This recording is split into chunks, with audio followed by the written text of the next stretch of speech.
Hi friends, మొదటిసారి మహబ్ channel వీడియోస్ని వారు సబ్స్క్రైబ్ చేసుకోండి.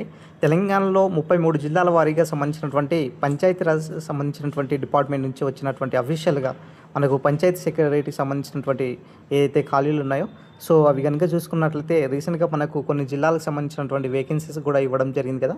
సో ఇప్పుడు ఈ వీడియోలో మనము 33 జిల్లాలకు సంబంధించినటువంటి వేకెన్సీస్ గురించి తెలుసుకోబోతున్నామండి.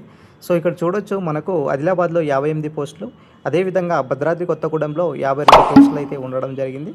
తర్వాత హనుమకొండలో 14 పోస్టులు అయితే ఖాళీలు ఉన్నాయి. దాంతోపాటు ఇక్కడ హైదరాబాద్లో చూసుకున్నట్లయితే 0 పోస్టులు ఉన్నాయి. సో ఇక్కడ పోస్టులు అనేది లేవు. తర్వాత జగిత్యాలలో చూసుకున్నట్లయితే 28 పోస్టులు, తర్వాత జనగామలో కనుక చూసుకున్నట్లయితే 64 పోస్టులు అయితే ఉన్నాయి. తర్వాత జయశంకర్ భూపాలపల్లిలో 49 పోస్టులు అయితే ఉండడం జరిగింది. తర్వాత నెక్స్ట్ వచ్చేసి జోగులాంగ గద్వాలలో 27 పోస్టులు ఉన్నాయి. కామారెడ్డిలో 68 పోస్టులు ఉన్నాయండి. సో హైయెస్ట్గా దాదాపుగా 68 పోస్టులు. నెక్స్ట్ కనుక చూసుకున్నట్లయితే కరీంనగర్లో దాదాపుగా 23 పోస్టులు అయితే ఖాళీలు ఉన్నాయి. తర్వాత ఖమ్మంలో కూడా దాదాపుగా 40 పోస్టులు అయితే ఖాళీగా ఉన్నాయి. తర్వాత నెక్స్ట్ వచ్చేసి కొమరంభీం ఆసిఫాబాద్లో 78 పోస్టులు అయితే ఉండడం జరిగింది. దాంతోపాటుగా మహబూబాద్లో కూడా మరి 44 పోస్టులు అయితే ఉన్నాయి. తర్వాత వచ్చేసి మహబూబ్ నగర్లో 35 పోస్టులు ఉన్నాయి. అంటే ఇవి తెలంగాణలో వివిధ జిల్లాలకు సంబంధించినటువంటి ఏదైతే 33 డిస్ట్రిక్ట్స్ అంటున్నామో సో దానికి సంబంధించినటువంటి అప్డేట్ అన్నమాట.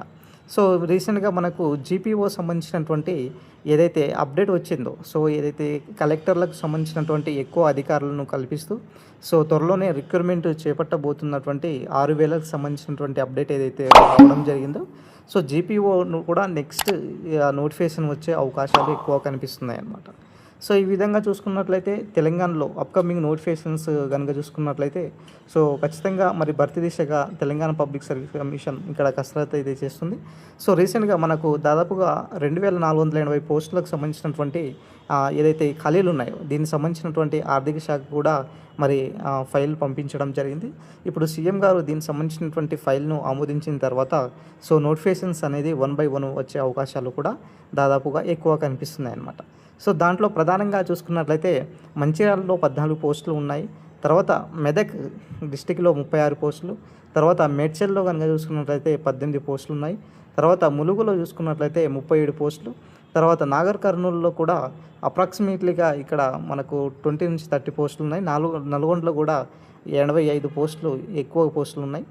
తర్వాత నెక్స్ట్ కనుక చూసుకున్నట్లయితే నారాయణపేటలో 42 పోస్టులు, నిర్మల్లో 18 పోస్టులు ఉన్నాయి, నిజామాబాద్లో 22 పోస్టులు ఉన్నాయి, పెద్దపల్లిలో మరి 30 పోస్టుల వరకు ఖాళీ ఉన్నాయి. తర్వాత వచ్చేసి రాజన్న సిరిసిల్లలో కూడా 37 పోస్టులు ఉన్నాయి. సో ఈ విధంగా తెలంగాణలో మొత్తం 33 డిస్ట్రిక్ట్లకు సంబంధించినటువంటి వేకెన్సీస్లో మరి రంగారెడ్డిలో 27 పోస్టులు, సంగారెడ్డిలో 12 పోస్టులు, సిద్దిపేటలో 52 వరకు పోస్టులు, సూర్యాపేటలో 52 పోస్టులు, తర్వాత వచ్చేసి వికారాబాద్లో కనుక తీసుకున్నట్లయితే 24 పోస్టులు ఉన్నాయి. తర్వాత వచ్చేసి మనకు వనపర్తిలో కూడా 20 పోస్టులు ఖాళీలు ఉన్నాయి. తర్వాత రంగారెడ్డిలో కూడా దాదాపు కూడా ఇక్కడ చూసుకున్నట్లయితే చూడొచ్చండి, మనకు వికారాబాద్లో 24 పోస్టులు, వనపర్తిలో 20 పోస్టులు, వరంగల్లో 14 పోస్టులు, యాదాద్రి భువనగిరిలో 57 వరకు పోస్టులు అయితే అప్కమింగ్ నోటిఫికేషన్స్లో మరి తెలంగాణ పబ్లిక్ సర్వీస్ కమిషన్ ఇక్కడ కసరత్తు అయితే చేస్తుంది. సో 100% ఈ యొక్క నోటిఫికేషన్స్ దిశగా ప్రభుత్వం అయితే కసరత్తు చేస్తుంది కాబట్టి సో నోటిఫికేషన్స్ మాత్రం వచ్చే అవకాశాలు దాదాపుగా ఎక్కువ కనిపిస్తున్నాయి అన్నమాట. సో అప్కమింగ్ వచ్చేటటువంటి నోటిఫికేషన్స్లో ఈ నోటిఫికేషన్స్ వచ్చే అవకాశం ఉన్నది. సో దీంతోపాటు మనము కొన్ని నోటిఫికేషన్స్ గురించి ఆర్థిక శాఖ ఏదైతే ఆమోదించిందో దాని గురించి కూడా మనం చర్చించుకున్నాం. సో ఇప్పటికే దాదాపుగా అన్ని శాఖలకు సంబంధించినటువంటి ఫైళ్ళు కూడా మనకి వస్తున్నాయి. సో ఈ తరుణంలో తెలంగాణలో నోటిఫికేషన్స్ అనేది అప్కమింగ్ 1 by 1 వస్తూనే ఉండడం జరుగుతున్నాయి కాబట్టి సో మీ ప్రిపరేషన్ను కంటిన్యూ చేసుకోండి. 100% ఇక్కడ నోటిఫికేషన్ వచ్చే దిశగా కనిపిస్తున్నాయి. ఇది ఓవరాల్గా సంబంధించినటువంటి update friends. Thank you friends, thank you.